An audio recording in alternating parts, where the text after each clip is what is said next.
And we are now live. Great. Good morning. Dennis, can you hear us?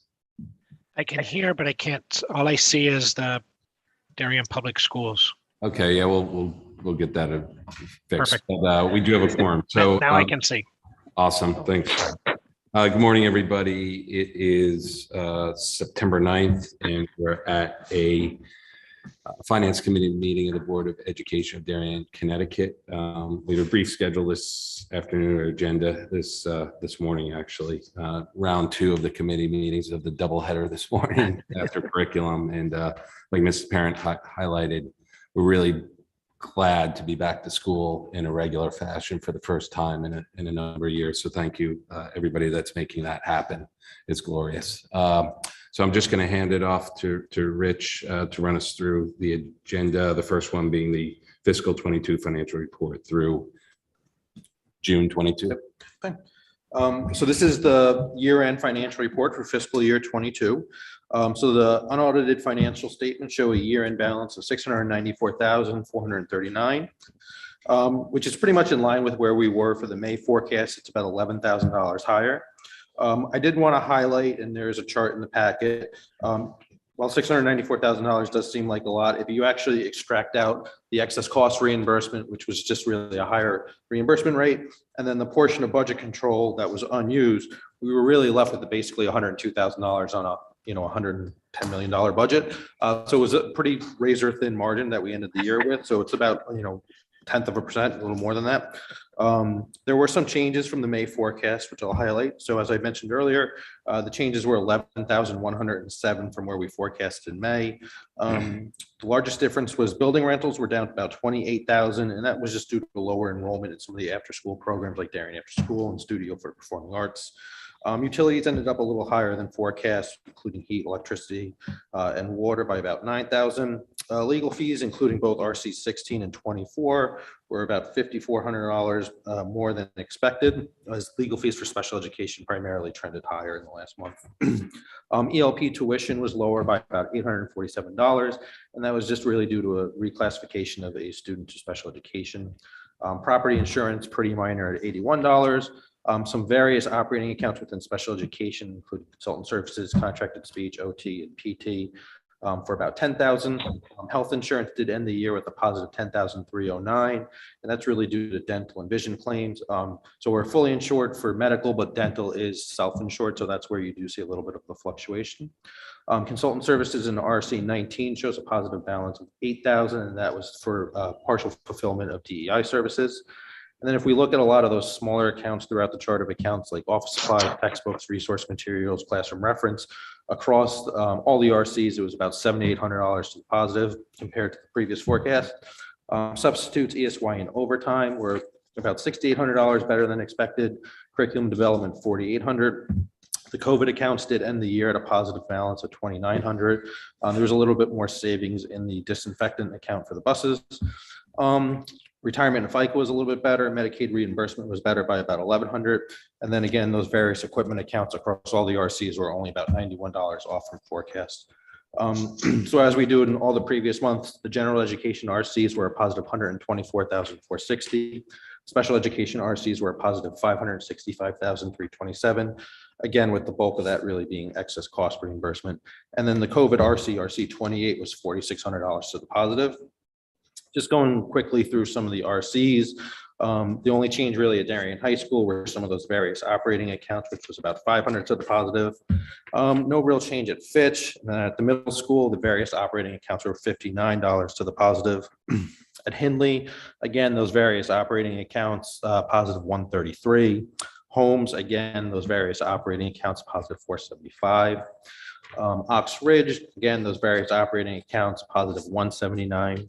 Royal, $154 for those various operating accounts. And then Tokenique, $123 in those various operating accounts. Moving to RC 11, some of those various operating accounts like trainer supplies and interscholastics, $300 to the positive. In RC 12, the biggest difference really were those building rentals, as I mentioned earlier. RC 13, there was a positive balance again in those various operating accounts for $566. Art, $20 for those various operating accounts. RC 15 equipment ended the year with a positive balance of 87. RC 16 legal fees were a little bit better than expected. They are a positive $8,500. Health, again, those various operating accounts, 185. Personnel, those various operating accounts, 129. If we move to RC 19, the consultant services that I mentioned, a positive $8,400. And then again, those various operating accounts, $443. In RC 20, travel was really the only difference at a positive 250. Library was 415 in those various operating accounts. And then tech ed, 187 in those various operating accounts. And then in special education, legal fees had a positive balance of 10,900, which was slightly less than we anticipated. And then again, some of those various operating accounts, contracted OT, contracted speech and PT, a positive 7,700. Tuition ended up being positive 20,949, slightly better than expected. And then if we go to RC 25, as I mentioned earlier, some of the utilities, heat, water, electricity, telephone, and sewer, all positive, but slightly less than anticipated. And then, as I mentioned earlier, health insurance, which really includes our dental and our vision as well, was positive 10,309, really primarily due to those dental claims. ELP tuition did end short by about $40,000, but pretty much in line with where we expected from the previous month.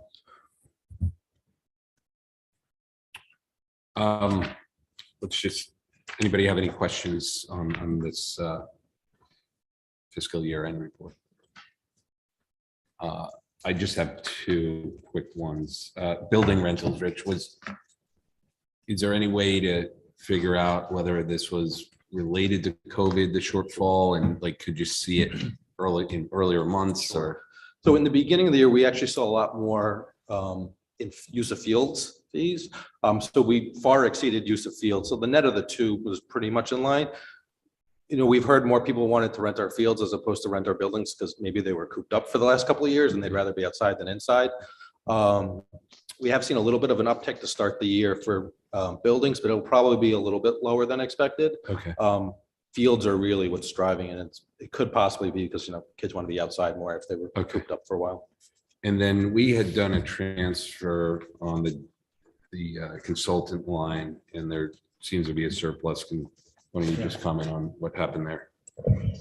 So the balance of that DEI consultant services primarily for the consultant to do community conversations, given the timing of how long it took to get things in place. And then what was happening at that particular time, that was the part that wasn't completed. Okay, thank you. Any other questions, Dennis? No. Okay. Then we'll just go to the accounting adjustments for June. Yep. I just wanted to highlight the food service financial report. Oh, We did end the year with a positive $17,000 in profit, which brings the fund balance to $432,000. It is the strongest profit and strongest fund balance the district's had in over 10 years. And that's expected to continue based on the Yep. quality. So the start of the school year has been pretty good. Granted, we're only like a week into it.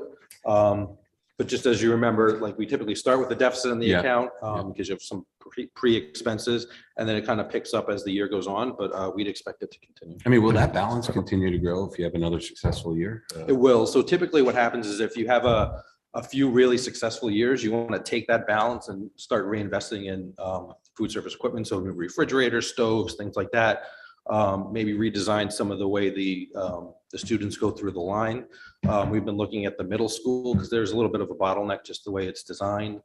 They did some work at the high school actually as part of the agreement with Chartwell's, they actually gave us an investment to do that. And so as that balance grows, the idea is to reinvest it into the program. Investing into the program with better equipment and then more options and better flow through the line will actually increase sales long term.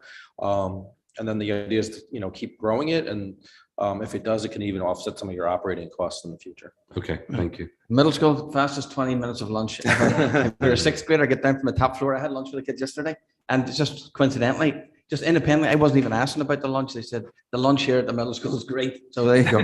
Very cool. John, just a quick question on that. I had a sandwich and a parfait. Go ahead.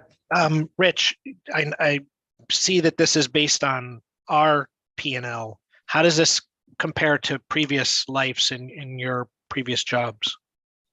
So this was very, very successful. I think our target, and we said this when we brought them in, is the flagship probably in Fairfield County right now is Westport. They're a little bit bigger, but if you talk to the finance director in Westport, Staples is basically a cash cow. They use it to offset costs for facilities. They use it for reinvestment in equipment. We certainly have the ability to be on par, if not exceed Westport. I mean, obviously their district's a little bit bigger than ours. And we only made the change a couple of years ago, and last year was really our first close to normal year that you would have. And I would expect this year to be just as good. The one dip we would expect really is Oxford, just because based on the construction, they don't actually have a true cafeteria right now. Right. But there's no reason we couldn't be just as good, if not better than Westport going forward. Thank you.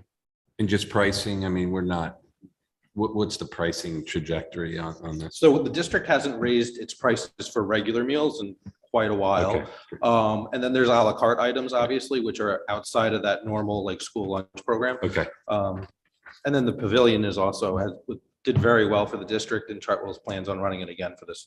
Perfect. coming Great. season. Okay. I think you answered this last time, but are we expecting any inflationary pressure on our food purchasing? I know a lot of us are- We've been very lucky in terms of keeping prices relatively low. Chartwell's is a much larger company, so they have much greater purchasing power. They actually own farms throughout the United States where they can source some of this food. So we haven't seen significant inflationary pressures. When we're unable to actually source food, Megan Bendish, who is our director of food service in Chartwell's, who does a fantastic job, will actually go to Costco or BJ's if she has to source chicken or whatever it might be. But for the most part, we've been pretty good. All right, thank you. I would just mention, just at this point, it'd be my experience that these programs rise and fall on the staff, and particularly the leadership of the staff. And Megan is just absolutely phenomenal. So, Okay. congratulations to her and all the staff. Awesome. Thank you. Super success. Accounting adjustments now? So we have no budget transfers to the end of the year. We did include some accounting adjustments, which were pretty minor, which were all stayed within broad category. Okay. And the June PowerPoint was the item that you highlighted, the breakdown of the grant, the state grant, and the normalization of the surplus, I guess is. Yeah, is so that what really, that line item so is? again, we're giving back close to $700,000. Okay. 548, I believe it was, is excess cost alone. So that the reimbursement rate was over 80%. So certainly much more significant than we had expected, which is why we got so much more money back. I will highlight again, we did mention it a few months ago.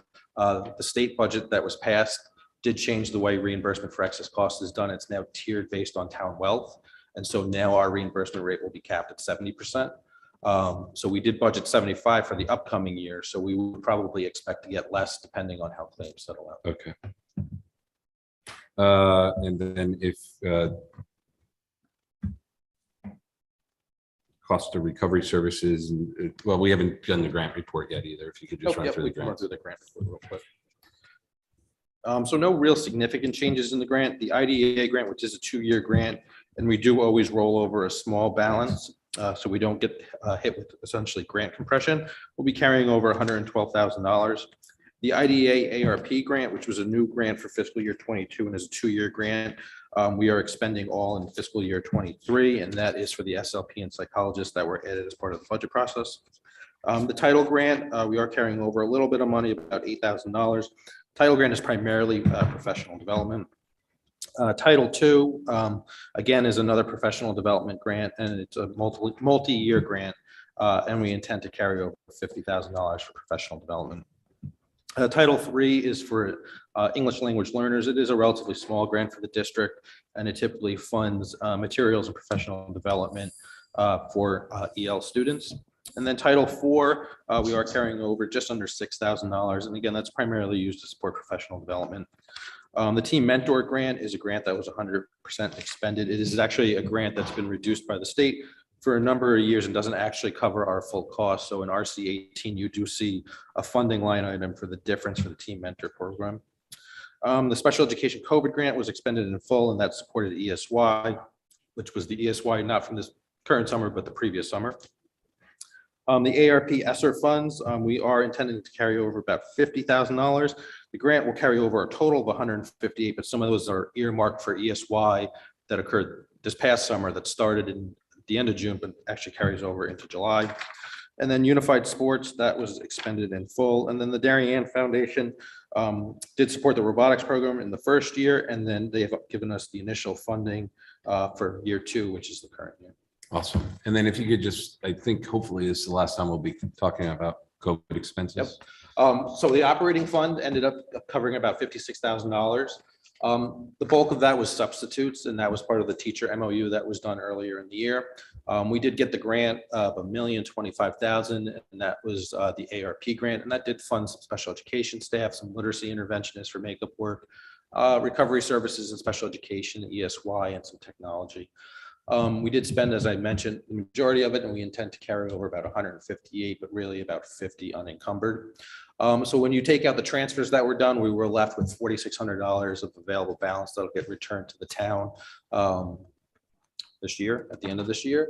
And really, it was about $800 less than we had anticipated for substitute cost. The transportation cost is the disinfectant program, and that was a combination of first student, the in-district provider, and then our out-of-district providers as well. And then the $1,700 was money that we had set aside in the beginning of the year for things like masks and disinfectant. And then obviously as the year went on, those things kind of faded away a little bit. And so we were left with the $1,700. Great. Any other questions from the committee? Michelle, can we get a public comment? Absolutely, certainly. There are no raised hands. All right. So could I get a motion to adjourn? Thank you. In favor? Thank you. We're adjourned. Good day.